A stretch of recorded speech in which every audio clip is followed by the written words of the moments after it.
I'll give you a brief introduction. I think you know we have a couple of cast members here from The Martian, and Sebastian plays astronaut and flight surgeon. So Kjell, he may have some questions for you.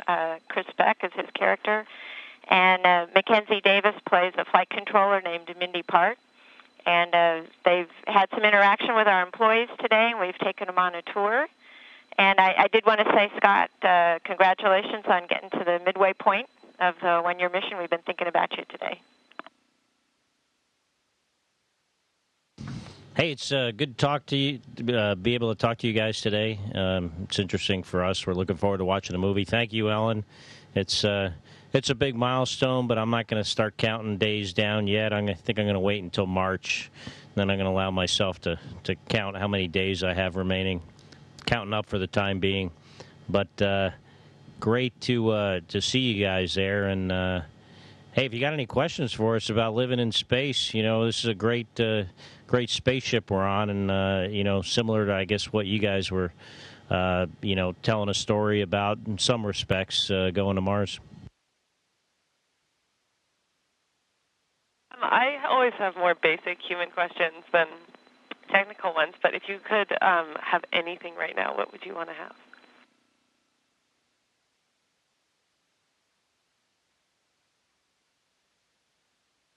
Could be food, could be a hug. The ability to leave here. I think something people don't recognize is that, being on the space station is probably a lot like being in some kind of, confinement, like isolation. You can't go outside, even though you can see outside and the Earth's incredibly beautiful. Not having the ability to leave is a pretty, an all-present feeling. And although I'm not claustrophobic at all, it would be nice to get outside. And I'm not talking about outside like on a spacewalk, but, put my feet in the grass and, feel the wind on my face kind of outside.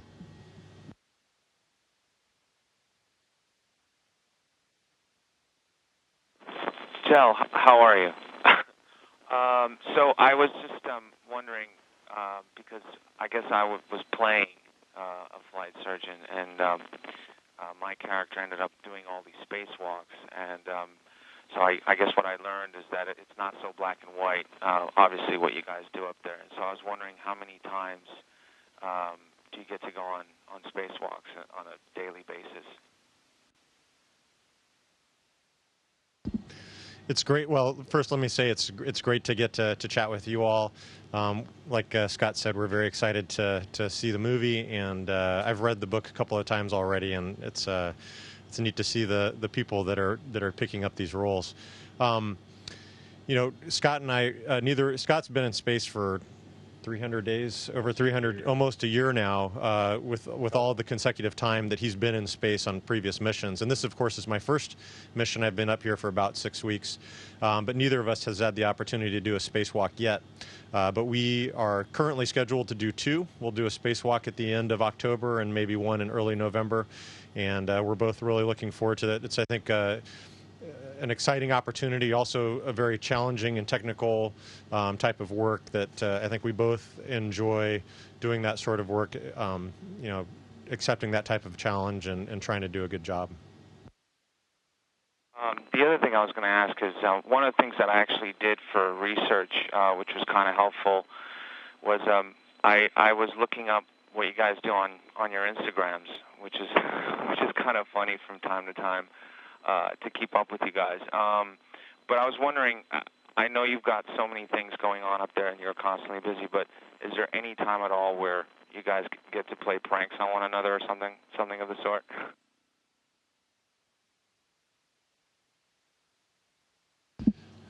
We haven't played too many pranks on each other, although before we started, where did I put it?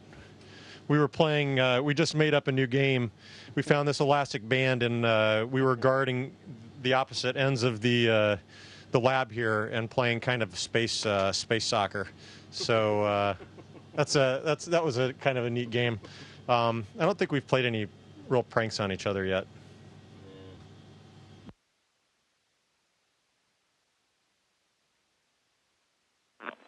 Sorry, so what determines when you said you had 2 spacewalks scheduled? Is it for repairs or maintenance, or it's just to give you a treat?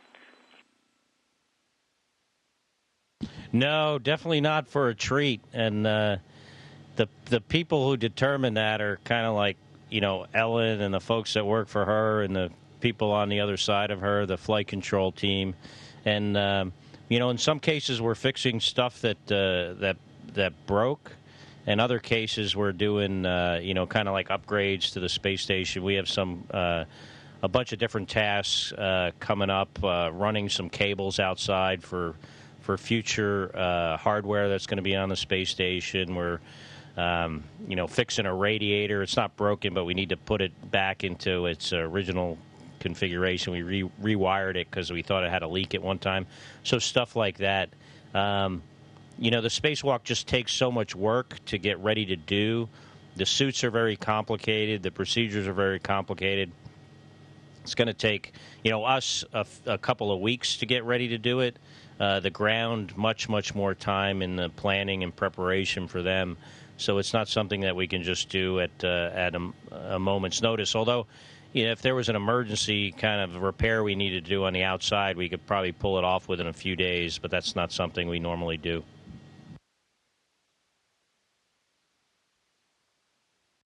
I know you guys said you were gonna watch the movie, which we're both excited for you to see. But where are you gonna watch it? I mean, what is there a specific?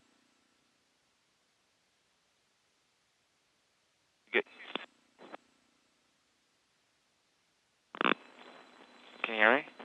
Yeah. And if so, do you guys? We lost. You got me. Okay. And if so, do you get to watch anything else ever at all, or? We lost part of your question, but I think you were asking basically how do we watch things up here and what do we have to watch. We used to just be able to watch things on the laptops, and so we would gather when we were having dinner on a Friday night. We'd gather the whole crew together, and we'd be kind of huddled around a laptop to watch a movie. Very recently, we had a projector sent up that helps us with our training, but we can also utilize to watch movies. And so we have a large screen that we'll pull out, and it's about half the size of a hatch, and we'll point the projector at it. And so it's our kind of a Friday night treat to watch a movie together as a crew. And we're very fortunate in that frequently we have. We work with the studios, and they'll send up fairly recent movies that we get to watch, and we have a fairly extensive library of space movies and action movies and comedies that we like to watch as well. I watched Hot Tub Time Machine 2 a few weeks ago. I wasn't in that. That's funny. That was probably a good thing. Yes, you're right. Mike, do you think that after you return, in April, that you'll go back up to space again, or is this your last journey? I like, going to space. I enjoy the mission. I, enjoy the challenge. I'd like to have the opportunity to do it again, but, I'll, at that point, have well over 500 days in space. And I think my colleagues probably wouldn't appreciate it too much if I was going up here again, but you never know.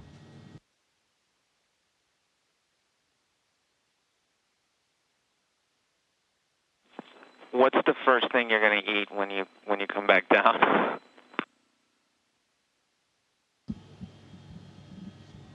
Probably a salad.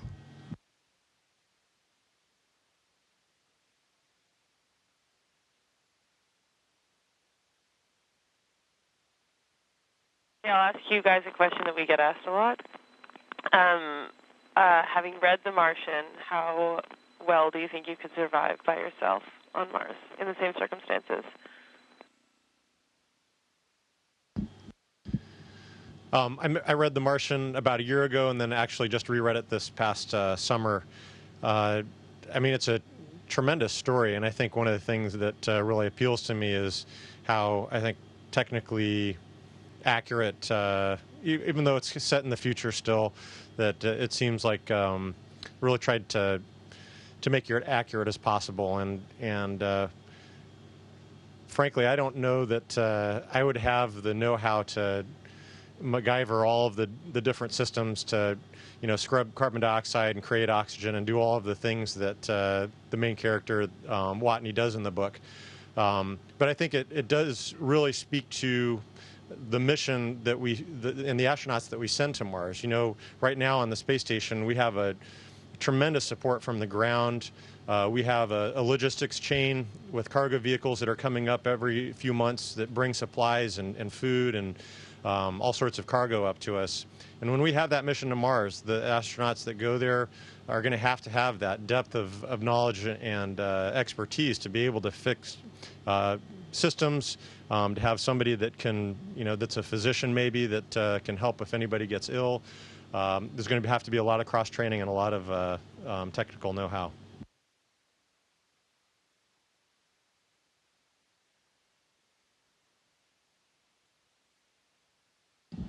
Hey, well, to add to what Kjell mentioned, a lot of the systems we have up here are something that we're going to use someday and build upon them to go to Mars. It's really an amazing space station we have here, and the sustainable energy, if you want to call it that we use to survive. We have these huge solar arrays outside. They make electricity. We take our urine and we turn it into water, obviously using the electricity to run the hardware to do that. From that water, we make oxygen. We also, have a system that scrubs the carbon dioxide out of the atmosphere, and it, those two systems that make the oxygen and scrub the carbon dioxide, then combine in another system to make more water. And it's it's almost a closed loop system. Occasionally we have to add water to it. We get energy from the sun, but it's really a state of the art renewable energy system that someday we're going to take to Mars, or a version of it. Recently we've grown lettuce on board, so we have the ability to use the resources to produce food, and hopefully we'll learn enough from that to where when we do go to Mars, we'll be able to grow our own food, because, the resupply chain is going to be very far away from us, when we get there. How did you grow the lettuce? So we had these, we don't have dirt, but we had these, pads that had some food in them, basically. And then we, kind of like, I guess, a hydroponic almost system that we had some LED lights, and we added water to the seeds, and it grew very well, and it was actually not only did we enjoy eating it because it tasted good, but it was good nutrition, and also gave us a little bit of satisfaction from growing our own food and watching it grow and seeing some green on board, which is a kind of an uncommon color up here. It's good to be able to achieve something in space.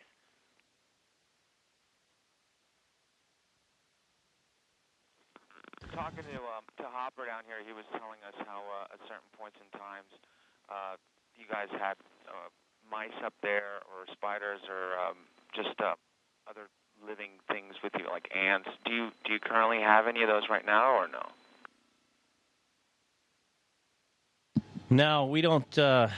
We didn't get any mice on the HTV Japanese vehicle, and we used our mice that we had on board earlier for the last research. It's quite possibly we might have some. Might be a JAXA experiment that has some living organisms. I know we had some worms recently. Microscopic kind of worms. I'm not sure if they're still alive. We got over 400 different experiments going on up here throughout the year I'm here, some of which we're very involved in, some of which are kind of self-contained, that, you turn it on and it kind of does their own thing, and they fly the samples to the ground or analyze the data on the ground. But, right now, no significant living things other than the 6 of us. Is there a part of the Earth that when you guys pass over it every time, like a country or a continent or something that looks striking to you, that you look at it and you go, you know what, I'm going to go there as soon as I'm down? I think that's one of the obviously one of the real neat things about being up here is just over the course of the day, you look down through the window and you can see different parts of the Earth. Australia is very striking. The colors, the reds and yellows and browns. So you always know when you're flying over Australia. Africa also, you can tell when you look out the window. And I always enjoy flying over the U.S. and flying over places where I've lived and where I have friends. And kind of wave and recognize that have friends and family below. One of the real striking things about flying over the Earth, though, is when you look outside, almost invariably, it's blue and white. Just how much water covers the Earth and the clouds, always changing, always beautiful. It's very, very striking when you look outside.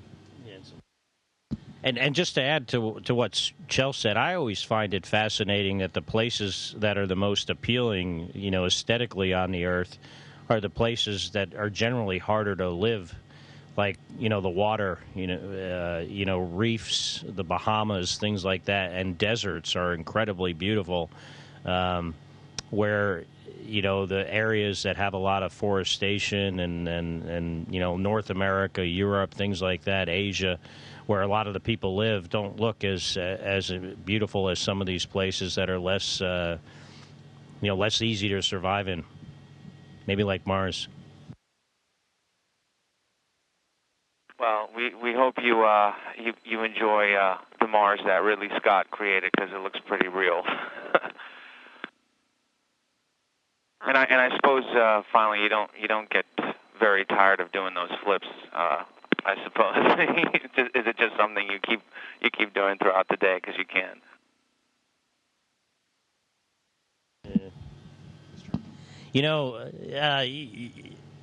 We're pretty busy working, so we don't do that kind of stuff too much. But I'll tell you, you definitely get better at it the longer you've been up here. I can do a pretty mean flip now after being up here for almost a year total. And I'm getting better at it. Can we see yours, please?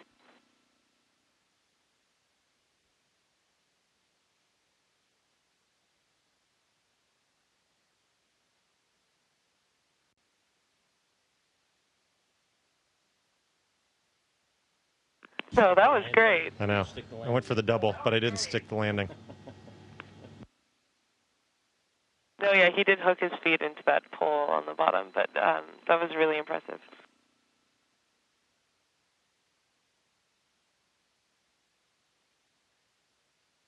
Have you ever gotten lost in the space station? It's a funny question. It's a fairly small, habitable volume. So we have about the interior volume of a 5-bedroom house at this point. What's interesting, though, is you really kind of pay attention to how perception changes when you're up here on the space station. And so things are built so that this is kind of up and this is down. The lights are on the upper surfaces, and so you really kind of orient yourself in this position over the course of the day. But if you find when things are dark and if you kind of turn yourself upside down, it actually is fairly easy to get very disoriented and maybe lose your way a little bit. There was one evening where I went into the cupola, and where it's when it was very dark outside, and the cupola is our 7-bay window that looks down towards the Earth. And I was remarking to myself, "Wow, it is really, really dark. I can't see the Earth. I can't even find the handles to hold on to." And then I discovered that I was actually in one of our logistics modules, and I wasn't in the cupola at all. So if it's dark and you're disoriented, it's possible to get lost. I've gotten lost in my crew quarters when you have an alarm that wakes you up in the middle of the night and the lights are out and you can't find the door because you think you're completely upside down. What are your two watches for? Well, one's to tell time, and it's got some fancy alarms, and the other one's a sleep study that measures how much light and acceleration, so it can tell sort of when you're sleeping, and it's a science experiment.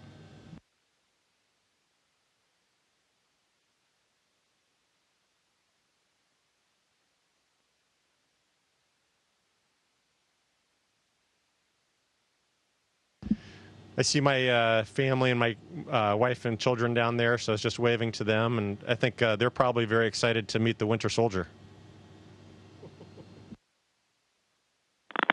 Hey, Daddy. Hey, Alexandra. You guys got out of school a little early, I see. That's awesome. I got to miss weight training.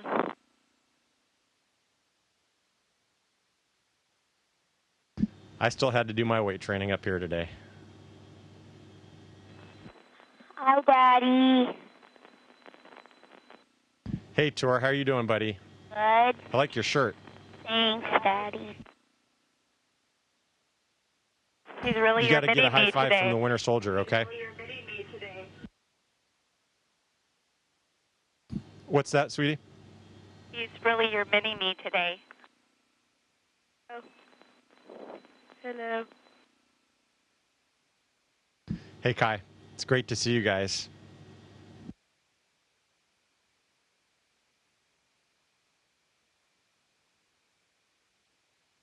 Hey, babe. Happy hump day. Happy hump day. Hey, good to see you. Good to see you as well. Thank you. Thank you.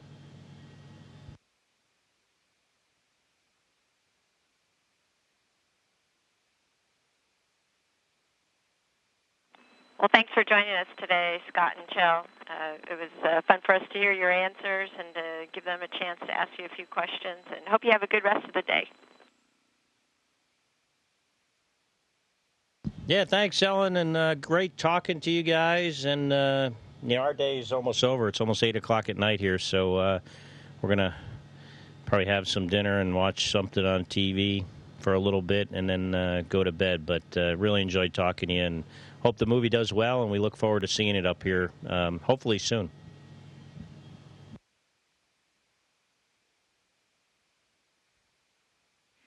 Thank you, cast members of The Martian and JSC Center Director Dr. Ellen Ochoa.